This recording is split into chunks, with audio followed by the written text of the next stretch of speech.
North కొరియాలో ఒక నియంత ఉన్నాడండి. అతని పేరు కిమ్. ఆంధ్రాలో కూడా ఒక నియంత ఉన్నాడండి. అతని పేరు జిమ్. హెయిర్ స్టైల్ తప్ప ఇద్దరు సేమ్ టు సేమ్ అబ్బా.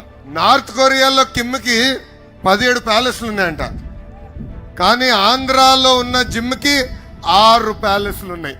నార్త్ కొరియాలో ఉన్న కిమ్ సొంత బాబాయిని లేపేశాడు, సొంత అన్నని లేపేశాడు. ఆంధ్ర రాష్ట్రంలో ఉన్న జిమ్ బాబాయిని లేపేశాడు, సొంత తల్లి చెల్లి మెడబట్టి బయటికి గెంటేశాడు. నార్త్ కొరియాలో ఉన్న కిమ్ వీడియో గేమ్లు ఆడతాడు. ఇంకా ఆంధ్ర రాష్ట్రంలో ఉన్న జిమ్ ఏం ఆడతాడు? పబ్జి ఆడతాడు. నార్త్ కొరియాలో ఉన్న కిమ్ దొంగ నోట్లు, గంజాయి, సిగరెట్లు ఇవన్నీ తయారు చేసి అమ్ముతాడు. మళ్ళీ ఆంధ్ర రాష్ట్రంలో ఉన్న జిమ్ గంజాయి, డ్రగ్స్, దొంగ మందు, boom boom, president medal, 3 Capitals ఈ రోజు అమ్మేది చూస్తున్నాం.